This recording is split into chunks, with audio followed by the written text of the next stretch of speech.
This is Support is Sexy, episode 351, with LaKesha Williams, founder of Born Overcomers.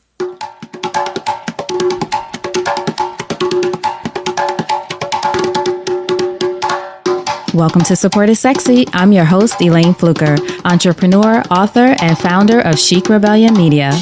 5 days a week, Monday through Friday, I interview inspiring women entrepreneurs who share their wins and their lessons to help you take your business and your life to the next level and create something sexy. Here we go.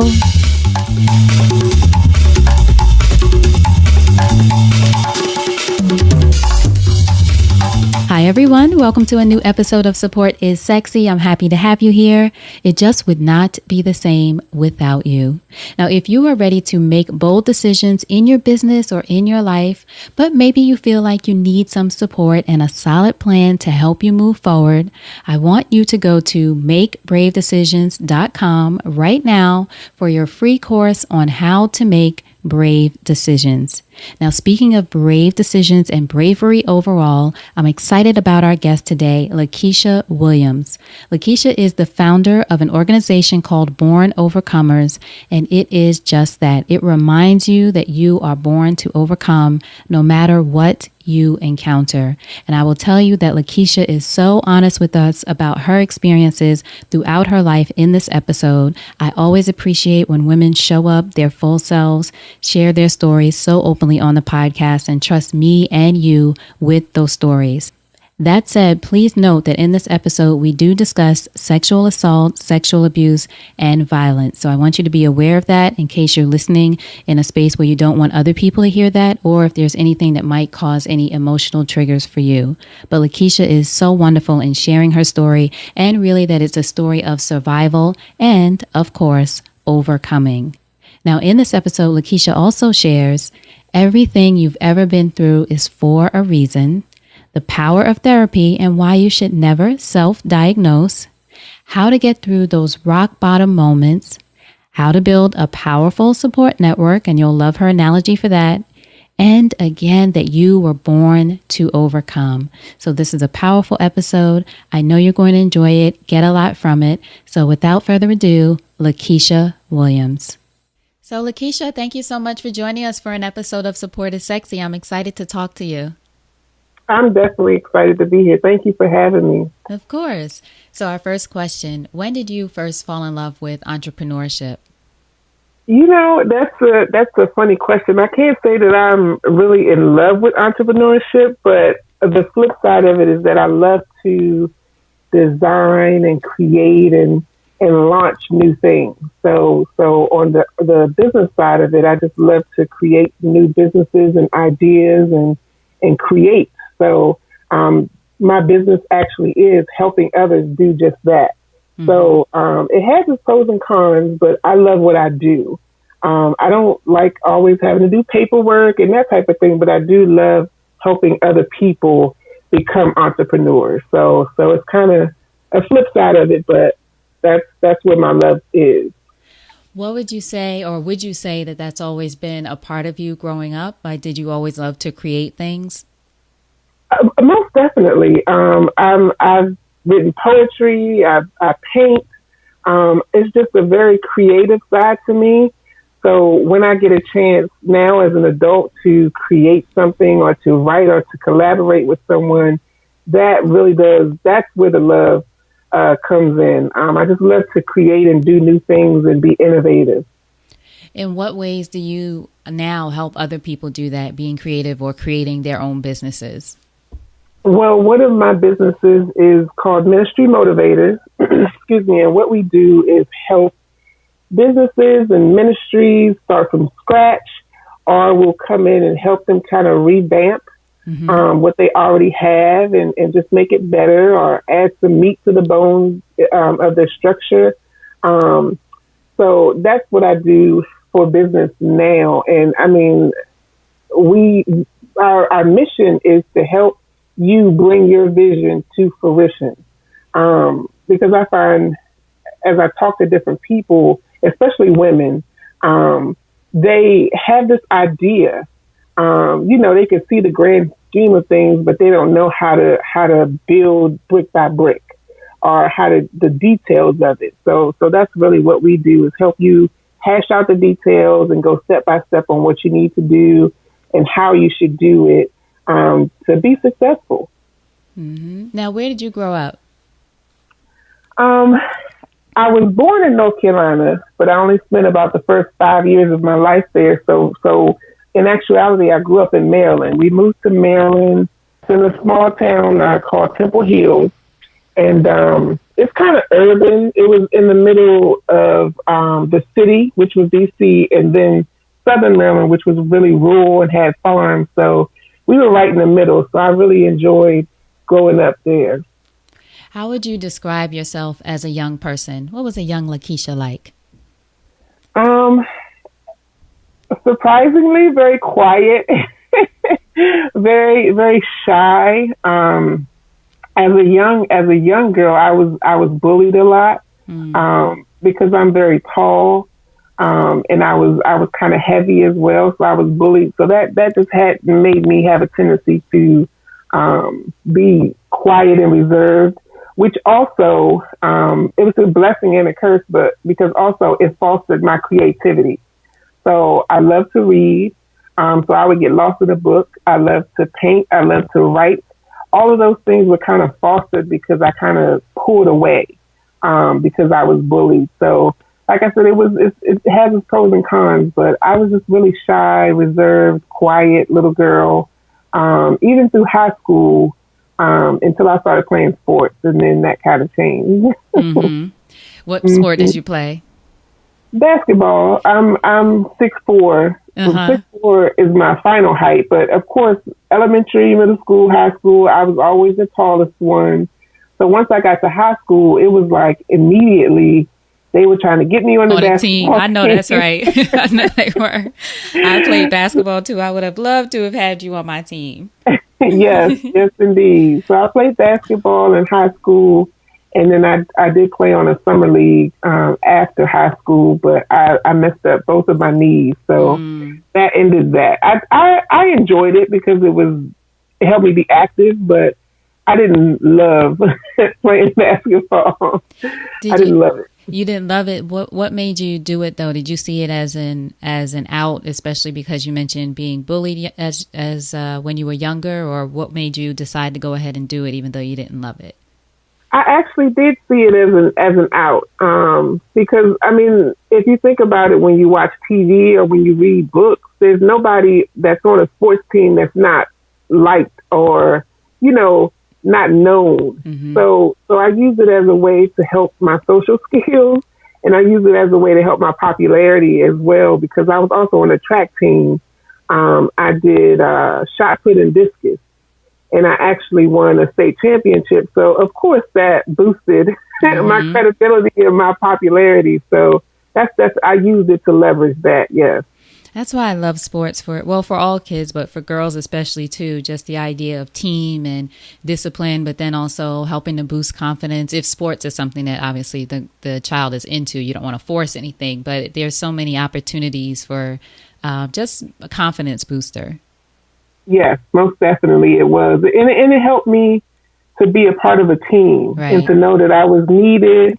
And, just being a part of that actually helped, like you said, boost my self-esteem and my confidence in other areas as well. So what were your aspirations for when you got older? What did you want to do after high school and beyond? Did you have any idea? Oh, I had a plan, and it was laid. I actually wanted to be a doctor, specifically a neonatologist, and that's the doctors that deal with mature babies. Mm-hmm. I wanted to be a doctor ever since I can remember. I mean, I used to watch Rescue 911, and I know I'm dating myself, but it was a show that used to come on. I used to watch all of the medical shows growing up, and that's all I wanted to be. Was a doctor, but then I got to college, and I was a chemistry biology double major. Why did I take both of those majors at the same time? I don't know. Wow. And by the second semester, I was like, I'm not sure about this, because the coursework was hard. And then also someone said to me, what are you going to do if a baby died. And I love children. I mean, I love babies. I love children. I love young adults. Like, I had never considered that is a high risk job for babies dying. Mm-hmm. So that one question made me change my major from pre-med to child psychology. So I would still be able to be a doctor, but just not a medical doctor. But again, my plans were so laid that I didn't consider that they would change or things wouldn't go the way that I wanted them to, because obviously now you're talking to me and I'm not a doctor, but that was my plan. Mm-hmm. But God had other plans. God had other plans. So you changed. What school did you go to? I went to a small Catholic college. I started at a small Catholic college in Pittsburgh, Pennsylvania, called LaRoche College. And then my mother became ill, so I moved back to Maryland, and I finished at Coppin State University in Baltimore, Maryland. Okay. With a degree in psychology. With psychology. So when you graduated, and especially since the plan had changed, because you thought all that time at first that you were going to be a doctor, what did you go into after college? Did you go into child psychology? Actually, no, I did not. Mm-hmm. I did go into the mental health field from 11th grade, and then for about 17 years, I worked in the mental health field. With special needs individuals and people who had mental disorders, some children, some teenagers. So I didn't go like into psychology per se, but it was kind of a branch off of it. So I was able to use my degree to help me in those areas. But I worked in that field for about 17 years. So I loved it because I loved helping people. Mm-hmm. And I love being around people and watching them grow, especially the youth. I love youth. Mm-hmm. So I didn't veer too far until about a couple years later when I went into IT, which is totally not in the same arena. So I only worked in IT for about 3 years.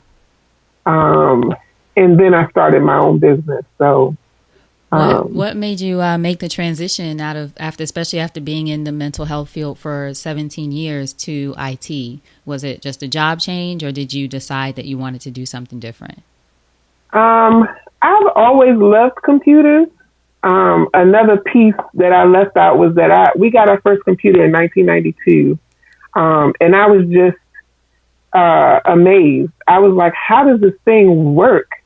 So my mother did allow me to open it. She didn't let me take it apart, but she let me open it. So that kind of sparked my interest in computers. So ever since then, I had always tinkered with stuff, and I could always fix stuff. I couldn't tell you how or show you how, but I could do it. Mm-hmm.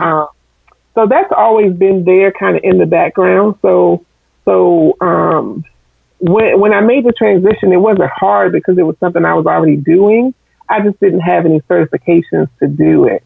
So I pursued my certifications, and then I discovered that you can make a lot of money mm-hmm. in the IT field. So back then I was young and I was chasing money, and I was like, well, I can make triple what I'm making in the mental health field in IT. So that's what sparked the switch. The money. I mean, just to be completely honest. Right. And then you did that for 3 years, you said? Yeah, I got tired of sitting behind the computer. Mm-hmm. I climbed the ladder really quickly because I was good. I'm not being prideful, but when you're good at what you do, nothing wrong with that. Yeah, I climbed the ladder pretty quickly, and I was almost to the 6-figure range, and then I was a contractor for the federal government, and the contract ended, and so I had to make a decision about, do I want to still pursue this, or do I want to discover what my purpose is? So I decided to start pursuing my purpose and praying and asking God about what my purpose is, and that's how Born Overcomers was birthed. So tell us then about Born Overcomers and what inspired you to create that kind of organization and what it's all about. Well, I've experienced a lot of stuff in my life. I've been shot in the face. I was raped at a very young age. I was molested between the ages of 5 and 9 by 5 different individuals. My father was an alcoholic growing up, so that is a totally different dynamic, which I think also contributed to me being kind of a loner as a child.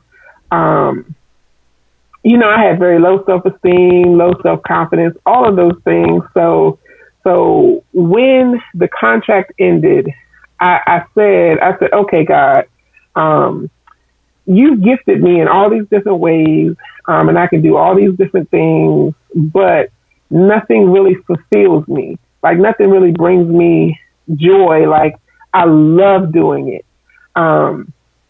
So I went to the library and I sat down and I said, I'm not leaving this library until you tell me what my purpose is and what you want my next step to be. And so I sat there. I still remember it was about 1:04 when he just started downloading stuff. So everything that I've ever been through was for a reason. And that reason was for me to encourage other people that whatever they're going through, they can get through it. Because the thing of it is that God created us and he knows our end from our beginning. So he knew everything that you would ever experience in your whole entire life. He kind of has a snapshot of it. So he knew when you were 20, you would be in an abusive relationship. So because he knows that, he also put in us everything we needed to overcome it from the beginning. So that's how Born Overcomers was birthed. Like we were born to overcome whatever we face because he already designed it that way. Mm-hmm. Now tell me, and of course, if anything I ask is too much to discuss, you just let me know. But for the incident where you mentioned you were shot in the face, was that something when you were much younger? Or was that something that happened when you were older? What was that circumstance? And then how did you overcome that? I was much younger. I probably was about 5 or 6. We had just moved to Maryland. And I was outside playing. We lived in a big apartment complex. And often what we would do is all the kids would come out on Saturday or whatever day, and we would play a big game of hide and go seek. So we were out there playing the game of hide and go seek, and all of a sudden I felt like this burning sensation on my face. So I touched it and it was blood.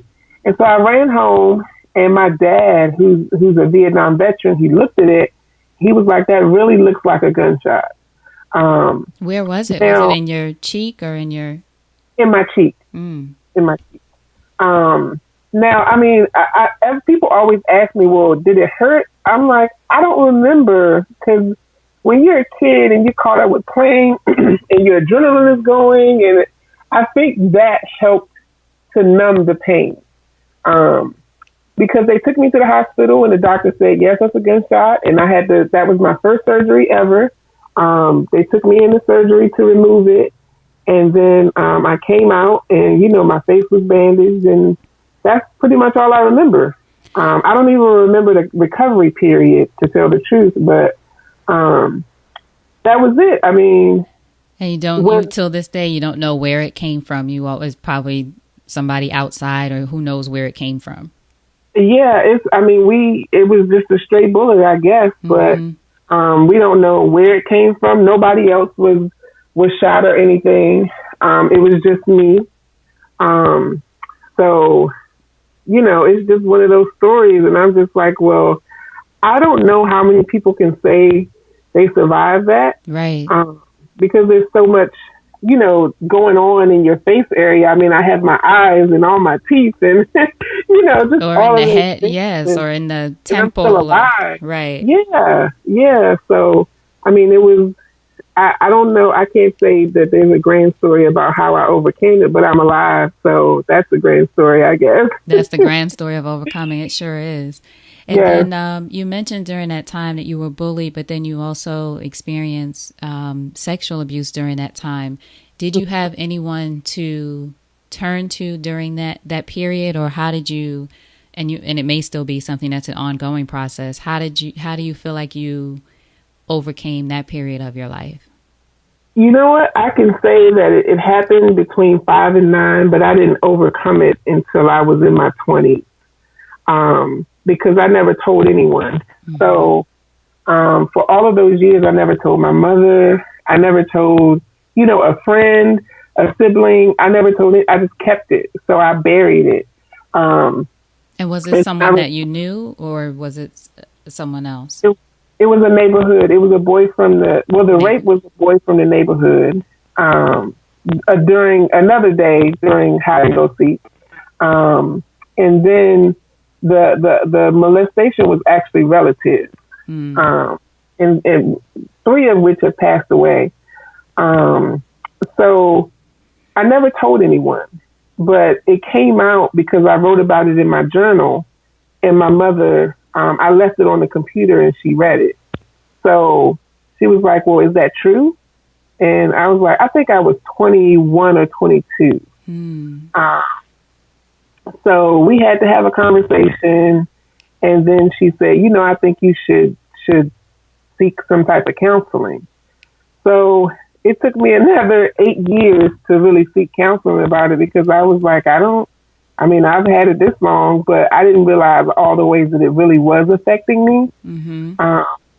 So I did seek counseling when I was 29, and a Christian counselor, and we kind of walked through and hashed out, feelings, and she made connections that I never would have thought, even were connected to that. So that really helped me, and I'm not ashamed to say that I went to a counselor. No. Or because it was probably one of the best things that happened to me. And if I didn't go to her, then I don't think there would be a Born Overcomers, because I never would have been able to, because that was the first thing that I wrote about in the book that I wrote, was the rape.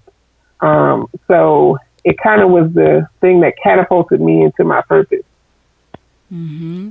Thank you so much for sharing all of that, what I'm sure was a painful time, and explain to us how going through it and then how you overcame it, or how you're overcoming it. I think it's an ongoing journey, but I think too, it's important what you said about talking to someone, or therapy, or whatever that looks like. I've been to therapy, and as you said, a lot of times if you have the right therapist, they can connect the dots in ways that you never imagined or weren't considering, because someone can speak about it objectively to you. Right, exactly. And it was always funny because my background is psychology. Right.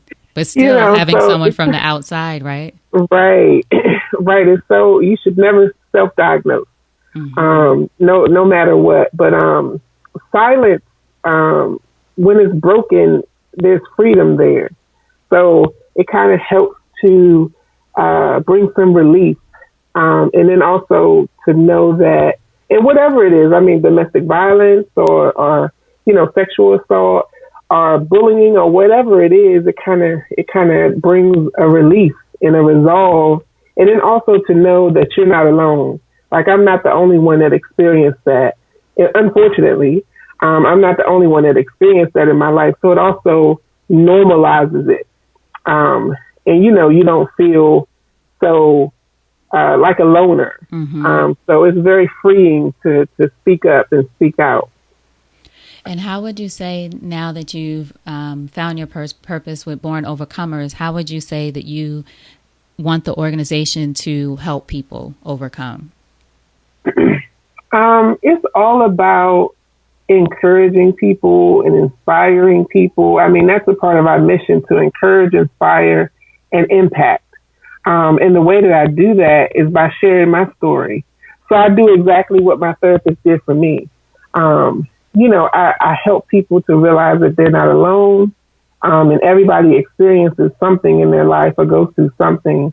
So the thing, and transparency is always key. Because sometimes we tell a story, but we don't tell all of the story. And sometimes telling all of the story, using wisdom, but telling all of the story if the person can handle it, is what brings the freedom. So through the organization, that's what we do. I want to share my story. So then that'll give you encouragement to share your story, or to at least seek help, some people may never get to the place where they want to share their story with anyone but a therapist or their spouse or someone close to them. But we want to inspire, encourage, and impact people that you were born to overcome, and it's okay not to be okay. Mm-hmm. Amen. Because everybody tries to hold it all together and be strong, but I'm not always strong. People view me as that, but I can tell you some times where I was a mess, Mm-hmm. And it's okay. It's, as long as you don't stay there, it's okay. That's right. And, I'm all about support. I believe in people getting support. We need it, especially, in all times, even when things are going great. I always tell people you even need support then. Sometimes I think that's why people associate support, therapy, all these things with being weak. Sometimes you need it even when things are going well. You have to have support there in some form to hold you up. Mm-hmm. Mm-hmm. Most definitely. I agree. So one of the ways I know that you share your story, and of course through your organization, but is also through writing, because you and I met at Kim Cole's book release party in Atlanta. Yeah. Yeah. Yeah. What was it like to be a part of that project? And in her book, it's Open Your Gifts, right? Correct. Yes. It was amazing. It really was. Prior to that, I had written 6 books, which all are funny and just encouraging people. But that was really a life-changing experience, because writing a book, you do feel like you're the only one. It's your book and you're writing it, and then you have to go through the process of getting it published, whether you self-publish or whether you go with a small press.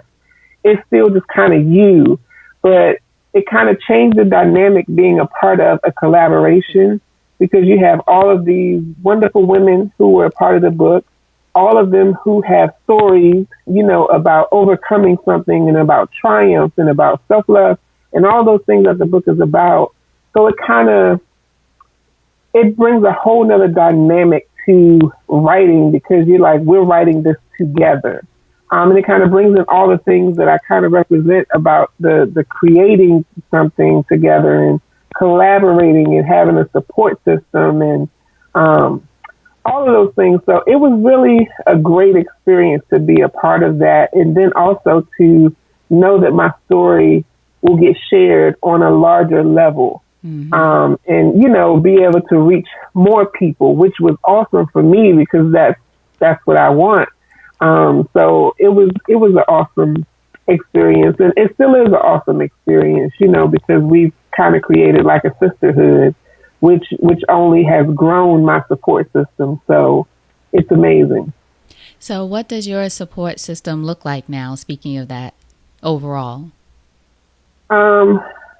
Gosh, I guess I could say my support system is the best and the strongest it's ever been in my life. And I say that because due to me being bullied and all of those things, I had a tendency to think that I had to perform for people to be my friend or to support me or any of those things. So I went through a bunch of bad friendships, a bunch of bad relationships, which were 50-50. It was my fault and it was their fault. I allowed them to take advantage of me, and I didn't recognize the things in me that were lacking that allowed them to take advantage of me. So now I've realized that I don't have to have 500 friends or people in my circle. I kind of think of life like a restaurant. So everybody's life is a restaurant. In this restaurant, you have people who are sitting at tables and booths and all of these things. And these people represent people in your family, people in your business sphere, people at church or at work or wherever, at school, whatever your life dynamic looks like. So you have people who are sitting at tables far away, and then you have people who are sitting at tables kind of closer, and then some tables are within arm's reach. But then you have the table that you're sitting at. And if it's a regular table or booth, let's use booth for, if it's a regular booth, only about 4 people can fit in a standard booth. And then once you start trying to add people, it just gets clouded and it becomes awkward. So that's how I kind of look at my life and my support system. So I have family and friends who are sitting at tables far away, but I know that they love me and they support me. But I'm not always in contact with them. But when I need it, I know that they're there. And then I have people at the tables closer who I may work with every day, or I may talk with on a regular. But then I have the people in my booth. Mm-hmm. And these are my core people. This is my core support group, which only consists of about 4 people. These are the people who I'm going to call when I'm not okay. Or these are the people who I'm going to call to bounce an idea off of before I put it out to anybody else, because they're going to be real with me. They're going to say, "Nah, girl, that's stupid. I don't do that." Or, they're going to be authentic and real with me, but they can be that way because love and respect and understanding is there. So that's how I kind of look at my support system. I have the kind of 3 levels of people. And then we have some people that are outside of the restaurant as well. Right. They can't even come in. Right. They can't come in. But right. Otherwise, I think that's kind of how we all should structure things, because that brings some balance and it brings some stability, because, you have a support system. And you have people who will be there to support you, and then I can support them too. One of the biggest things that I love to do is support other people. And the reason why I do that is because I know what it's like not to be supported. I know what it feels like. I know what it looks like. And I don't want other people to feel that. Even if you don't support me, I will support you. And I will support you and what you're doing like it's my own. Because I know what it feels like not to have that. And I think that that's something that everybody needs, because if you don't have the proper support and the proper people around you, then you're more likely to quit, because you'll feel like, well, nobody's interested, nobody's supporting me, so you'll be more likely to quit or not be as driven or as motivated as people who have support.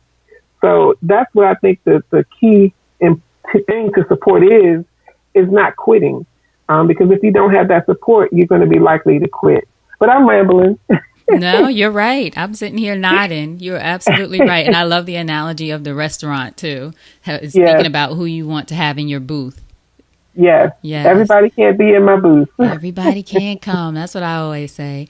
Now, right. What would you say to women listening who may feel like they've hit rock bottom personally or professionally, and may feel like they don't know how to overcome? What kind of words of wisdom or anything would you impart to those women listening?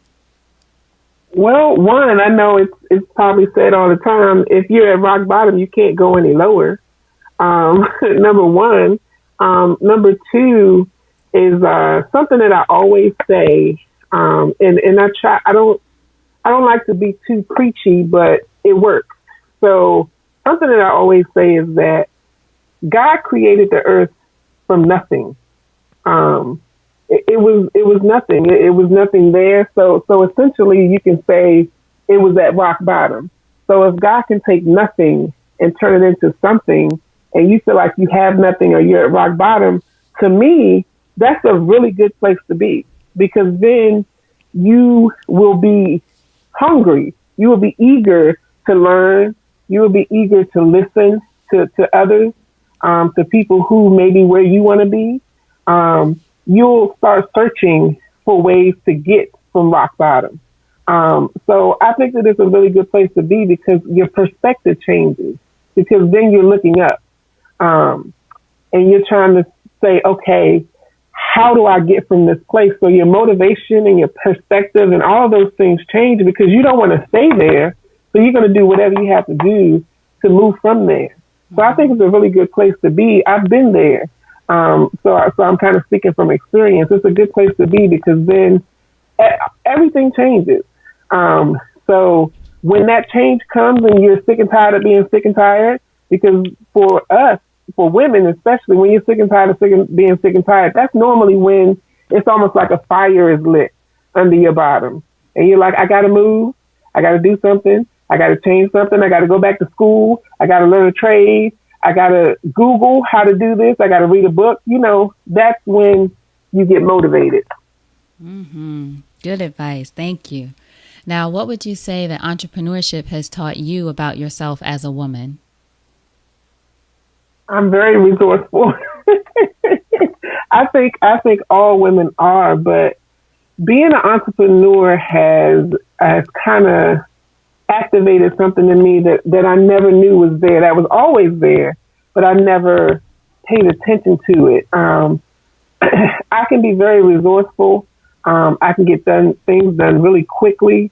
So I think this entrepreneurship as a whole will show you things about yourself that you didn't even know were there. And it's funny because other people will see it. And when you try to share it with them, they're like, okay, you've always been that way. But it's like it kind of helps you learn who you are, and even enhances some of the skills and characteristics and qualities about yourself that you never paid attention to before. Because you'll learn a lot about yourself when you open a business, or when you start pursuing a dream, or when you start pursuing your purpose. So basically, it just teaches you about yourself. And so that makes you better. And it makes you value yourself and value what you bring to the table. And then that also adds to your worth. If you know your worth, then you can never undersell yourself. So if there was one thing I had to choose, it would be, it taught me about my worth. And so I'll never undersell myself. I'm top shelf. I heard somebody say that I'm all that and a bag of chips with the dip on the side. You'll discover your worth. I love that.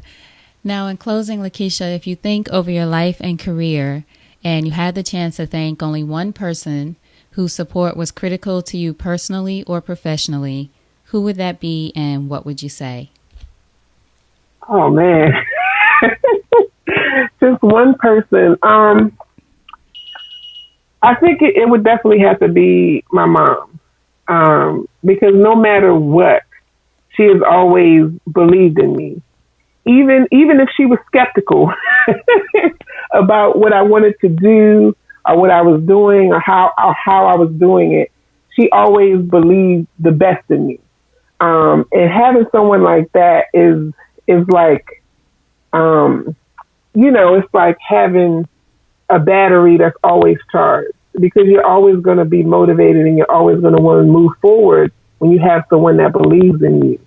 So my mom definitely is the number one person that I would say has always helped me be driven and motivated and stay diligent, even on the back end before anything came to fruition.